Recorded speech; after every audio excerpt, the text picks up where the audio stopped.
Салем, дорогие друзья, вы на канале LiveKZ, меня зовут Ренат Кыбраев. В данный момент я нахожусь в городе Семей, это Восточно-Казахстанская область. И сегодня я сюда срочно прилетел в Семей для того, чтобы встретиться с вами, что послужило причиной того, что мы сейчас вечером записываем это видео, которое выйдет буквально через несколько часов на канале LiveKZ. Что такого срочного происходит? Срочное то, что завтра решается наша судьба в областном суде Восточно-Казахстанской области. Судьба 142 человек, граждан Казахстана, которые с горем пополам реализовали свои права 3 года, ходя по мукам, по судам. И вот первую инстанцию выиграли, вот теперь завтра областной суд. Дорогие друзья, дело в том, что эти люди вышли из состава ТО, да, которое называется Лазарев ИК, да? Да. 142 человека. В общей сложности в этом ТО состояло 247, по-моему. 247 человек. 60%. Речь идет о том, что этим людям принадлежит свыше, ну как принадлежит, вы... Да, паевые земли 3500 гектар где-то. 3500 гектар. Эти люди не могут завершить процесс выхода из ТО, правильно? Да. Мы его практически, мы вышли, все, регистрация осталась, регистрация, но они всячески, используя госорганы, суды, они это руководство ТО, правильно? Да, руководство ТО, они препятствуют. Будем называть вещи своими именами. Да. То есть они продолжают с вами судиться, бесконечно с вами судиться. Они не дают вам возможность реализовать свое конституционное право, да, свое законное право на свое собственное объединение. Да? Право выбора человека не дают. Вы просто хотите выйти из состава этого ТО. И на вашей стороне уже был суд, вы уже вышли, да, практически? Да, мы вышли, экономический суд. Чтобы выйти, мы прошли около 6-7 судов. Сначала мы обращались к ТО, чтобы они нас вывели. Они ни в какую, они просто врали. Будет собрание, придем, ну нету, там директор уехал или еще, хотя не уехал. То есть затягивали процесс? Затягивали, да. Потом мы обратились в суд, чтобы признать их действия незаконными. Суд обязал их, вынес частное определение, обязал их вывести нас, провести собрание с определенными вопросами, назначил срок. Они это решение суда не исполняли. Мы потом обратились к судебному исполнителю, чтобы принудительно их исполнить. Судебный исполнитель возложил на нас провести это собрание. Мы уведомили всех должным образом. Они, давай обжаловать действия судебного исполнителя. В городском суде суд был нами проигран. Потом в апелляционной инстанции мы выиграли. То есть то, что мы провели, законно было. Действия судебного исполнителя были законными. Мы это провели, сделали. Директор начал потом параллельно сам проводить собрание. О чем? О чем было собрание? Ну, типа выхода, ну, хотя в те вопросы, которые были поставлены судом, там они не звучали. Я уже не помню, какую повестку дня, он там что-то желающих выйти. Но суть в том, что когда он его начал проводить, у нас уже такое было. То есть это было альтернативное с его стороны собрание, да? Типа, да, ну, как будто он там решение суда исполняет. Хотя он это сделал заведомо уже с нарушениями, чтобы потом отменить. У нас уже 3 года назад так было, мы в суд обратились, они представили протокол, что нас вывели. Потом сами же, родная сестра там, Анны Карловны Лазаревой, подала иск, что меня не уведомили, и суд этот протокол... Я вас правильно понимаю сейчас? Руководство этого ТО Лазарев ИК делает все для того, чтобы вы не вышли из состава его ТО. Чтобы не вышли, чтобы люди устали мучиться. У нас даже сначала хотелось 150 человек, там уже умерли там люди, они не дождались 3 года. Они это делают. Вот земельная комиссия, отдел земельных отношений, нам когда подписали документы, они подали на земельные отношения, там в АГДС по борьбе с коррупцией, якобы что там составляющая есть. Была проведена проверка у нас отдела земельных отношений, нарушений не выявлено. Потом они пошли дальше, обжаловали, давай протокол. Протокол, когда обжаловали, суд приостановил регистрацию. И вот уже теперь получается апелляция, вот сейчас все, завтра будет решаться наша судьба. Дорогие друзья, а что послужило причиной выхода из ТО? Как я понял из разговора предварительно, еще в 2001 году люди начали вступать в Лазарев ИК. Да, вот люди есть, которые с 20 Правильно, 2001 года есть люди.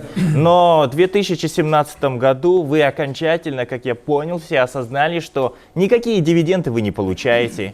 Да? в жизни собрания не проводили общего. Ни одного собрания не было. То есть причина в том, что вы не имеете для себя, скажем так, никаких экономических с этого плюсов в то, что вы состоите в данном ТО, правильно? То есть вы не получаете с этого никаких доходов. Вы доходы получали за то время? Дивидендов не было, там ТО, это должны быть... Там должны быть итоги года проводиться, выводиться прибыль, и потом делиться каждому по вкладу. Такого ни одного собрания вообще не было, чтобы... На каждом из вас, я правильно понимаю, от нескольких десятков гектаров до нескольких сотен, да, гектаров? Ну, да не несколько, у кого бывает, есть и 100 у некоторых, и там 10, 17, 20, 30 по-разному. Но вы имели 20, право, 50. согласно уставу вашего ТО, получать с этого дивиденды, да? С ТО это не то, что имели, это закон такой, вы обязаны получать каждый год дивиденды. То есть и сколько была прописана сумма? Она не прописана, она должна высчитываться. Там, ну, там были такие, когда люди собрались выходить, они собрали собрание экстренно, опять же, без уведомления, просто обзвонили всех. Все, на собрание будет повышаться цена за пай, там, типа. Обещали там что-то 9 тысяч за гектар платить. Но потом они же этот протокол отменили сами. Опять же, такая, там, любого человека берут, у них доверенность, аферу сделали, он подает в суд, что его не уведомили, то все, и в части это отменяет. Ну, дорогие друзья, вы же можете понять этих людей, как бы у них есть земля, и они не получают с этого никакую выгоду, никаких дивидендов не получили за все это время. И то, что они решили сейчас выйти из состава ТО, решили организовать свои собственные крестьянские хозяйства, это закономерный и логичный процесс.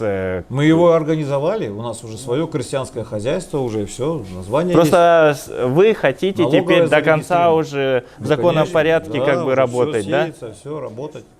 Чтобы нам не мешали работать. Но они не дают реализовать право, они как будто мы рабы какие-то их, что ли. Но вы не рабы, дорогие Но. друзья, вы не рабы. Никто из нас, мы все граждане Республики Казахстан, и мы имеем право пользоваться тем, Бояться конкуренции. своими правами и то, что прописано в законе.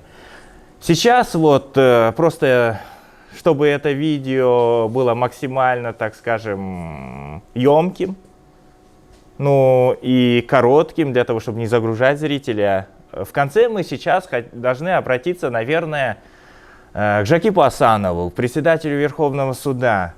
Мы, конечно, не говорим, да, примите завтра решение на апелляции в Восточно-Казахстанском областном суде в нашу пользу. Мы говорим, примите справедливое решение. А как может быть справедливость не на стороне народа, не на стороне большинства? 142 человека или кучка людей, да? Или маленькая кучка людей, которая управляет этим ТО, или 142 человека? 142 человека.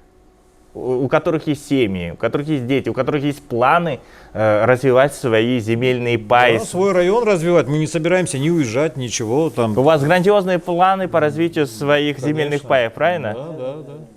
Вы собираетесь создавать дополнительные новые рабочие места, брать технику, сеять. Я напомню, что совсем Конкуренция недавно... здоровая, вот это их и пугает. Что... Совсем недавно, я просто напомню, президент Касым-Жомарт Токаев сказал, что он, то есть, раскритиковал то, что у нас происходит в сельском хозяйстве, коррупция, то, что государство выделяет субсидии, выделяет деньги, а цены растут. Но причина не только в том, что есть коррупция, бюрократия, причина простая, просто обычная причина. Причина заключается в том, что у людей просто нет земли, да, на которой они могут работать. Разве нет? Ну да, так же. Ну, человек хочет реализовать Есть права земля, свои. но ее нету. Да, мы вот своим хотим Дайте, свое да, КХ дайте создать. людям работать. Это, ну, кому я обращаюсь? Наверное, к нашему правительству, к нашей судебной системе, к тем бюрократам. Дайте людям работать, и тогда цены на прилавках для всех казахстанцев будут совершенно другими. Они не будут расти, может быть, даже наоборот все будет происходить. И мы будем иметь свой отечественный продукт, свои отечественные фрукты, овощи, свой хлеб, все у нас будет свое родное, казахстанское, правильно же? Да, а эти люди, они люди труда, они, которые просто хотят трудиться на своей родной земле, правильно, на которой они выросли. Да, оно даже так, второе крестьянское хозяйство в районе, допустим, открывается, все, автоматически образуются рабочие места. Они не уйдут с того хозяйства. Там такие, как были рабочие места в ТО Лазарев, так и они останутся. Ну, просто еще параллельно будет. Также сварщики, механизаторы, там, бухгалтеры, ну, там, заместители, директоры, водители, все это вот она все. А когда монополизм стоит, и это же проще так работать. Там еще такая проблема была, земли в банк заложили. Вот договор какой-то там. В том числе ваши земли, да, подпали? Не, ну который мы сейчас вот вывели уже, они не эти там кучка осталась, нам повезло, что нет. А так все подписи, вот я людям всем показывал, я вот вам показывал, Да, ваша да, подпись да, была? подпись. Нет, я говорю, подпись это ваша была в протоколе, где вы землю в банк согласие давали? Нет. Всех подделанные были подписи. Еще вы мне сказали, что руководитель, да, получается, глава этого ТО, он иностранный гражданин. Но он не гражданин Казахстана. Так кому тогда земля должна принадлежать? Вот гражданам Казахстана, вот которые сейчас. Ну, его мама, у нее большая доля, там, типа, а он директор, ему. Но в любом без случае, разницы, он да. завтра уедет и все. Ну да. А это люди, которые Да, наши с вами граждане, которые уже живут здесь, и, как бы можно сказать, уже веками здесь, на Так этой много земле, примеров, в нашем восточном Казахстане. Где хозяйство, вот, руководитель уезжает просто, все, и. Но мы надеемся, что Восточно-Казахстанский областной суд примет завтра справедливое решение. Ну, Мы надеемся, что правоохранительные органы, те органы, которые ответственны за исполнение, да, решений суда, будут работать по закону. Мы надеемся на то, что никто не сможет оказать давление на наш суд, на наши органы, на прокуратуру и так далее, что все эти государственные учреждения будут работать в рамках закона. Справедливость, но в любом случае, здесь всем понятно, что справедливость на стороне этих людей. ТО, оно в принципе, оно не уважает людей, оно не уважает закон, не уважает решение. Вот, решение суда было провести собрание, они игнорируют его. Суд обязательно там дает, чтобы документы от них востребовали, игнорируют, просто тупо не берут. Всего этому ТО, вы мне сказали, принадлежит почти 17 тысяч гектаров. Я Да? точно не Где-то могу сказать. примерно такие 14, цифры. 15, Ну хорошо. может, там, Вы может, чуть просто пытаетесь отделиться со своими 3000 гектаров. Да, У них в любом случае земля останется, у них Конечно. люди есть еще там, 40% людей там осталось, да, или кто. Они могут спокойно работать без вас. Насильно мил не будешь, говорят же, есть такая поговорка. Зачем это надо? Зачем вам, да, этому ТО Чтобы продолжать... другим неповадно да, было. ну. Ведь они хотят, что мы по этим устали просто судиться, судам этим да, и делиться, все, рукой махнули, чтобы вот так хотят. Просто изначально эти люди, да, хотели обратиться к нашему уважаемому президенту Касым-Жомарту Токаеву. Ну просто, если честно быть, если логически, да, мыслить, просто, ну, к президенту обращаться, и, как бы из-за каждого, что происходит в своих стране. дел хватает. Ну как так? Мы просто надеемся на то, что судебная ветвь власти будет заниматься тем, чем она должна заниматься, как бы принимать справедливые решения. Нарушаются права 142 человек. Это в нашем только случае. Просто вот хотим выйти. Там больше хотели, по идее, выйти, но просто никого как там. Вот сейчас вот 18 часов 00.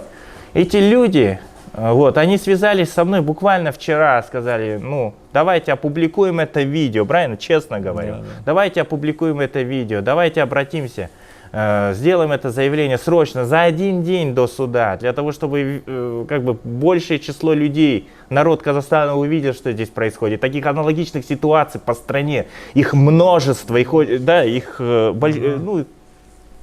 огромное количество аналогичных случаев происходит. Надо что-то с этим делать. Единственное, на что нам остается надеяться, только на справедливый суд. Пусть будет справедливый суд в Казахстане, и пусть эти судебные решения исполняются. Да, но еще Всё. людей напрягло то, что суд выиграли первой инстанции. Вот для нас, допустим, это непонятно до последнего. Они такое ощущение, как будто у них все понятно. Они пашут все равно. На нашей земле. Да, которую мы выявили, которую уже в КХ, они ее прям наглым образом берут, пашут. Это ваша земля. Да, да, да. Они пашут, как будто они уверены в исходе дела. И вот Что-то забота у них какая-то есть. непонятно это. Спасибо вам, то, что вы не побоялись так высказаться, выступить. Спасибо вам, что вы есть. Да, что вы- Ну, я просто освещаю эти проблемы. Я просто в шоке, если честно, дорогие друзья, зрители. Я в шоке от того, что происходит именно в Восточном Казахстане. Аналогичных проблем здесь великое множество в этой области. Это, наверное, действительно здесь на уровне президента, на уровне администрации президента Казахстана надо принять решение, которое, ну, как-то, может быть, поспособствует решению проблем, в том числе этих и других людей, и других пайщиков в этой области. Надо же, здесь порядок надо навести в Восточном Казахстане, У нас доходило проще до говоря. смешного собрания, когда мы назначили в Доме культуры, чтобы провести. Нам финотдел посчитал аренду помещения. Все это мы, большой зал с мерами предосторожности. от Все пандемии. формальности соблюдены Всё, да, были, да. соблюдены. Пошли к Акиму, именно того села, где вот Лазарев все живут. Аким говорит, я вам дам попозже, через неделю ответ. Ну ладно, потом еще через неделю, потом мы говорим, скоро уже это. Я вам дам в последний день. В последний день он нам отказывает.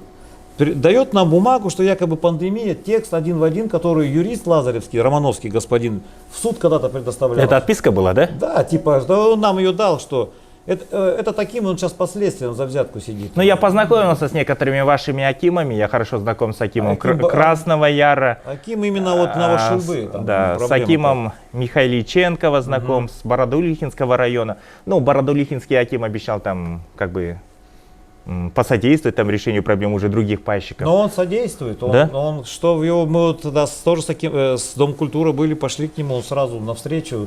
Он за людей. Но это замечательно, если Да, что-то да. меняется, это замечательно. И Это- будем надеяться на перемены. Это да, за людей. Просто они же не властны, они ничего не могут сделать. Все это суд, акимат. Что от акимата, как подает на земельную комиссию, все это оперативно принимается, решается. Сейчас, по идее, все хорошо, даже вот через ЕГОВ. Все оперативно, быстро делается. Там даже... Ну, давайте, могут- надеюсь, не сглазим весь Ну этот да, ну процесс, да. эти наметившиеся Но перемены. есть, тем не менее, которые... Я к тому, что они все рычаги включали и включают, чтобы препятствовать. Итак, дорогие друзья, вы сами все сегодня увидели, услышали.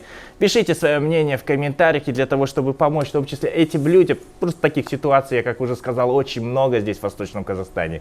Поставьте, пожалуйста, лайки, распространяйте это видео, делитесь. Я надеюсь, те люди, от которых что-то зависит в этой стране, тоже для себя сделают определенные выводы. Всем рахмет, сау болыңыздар.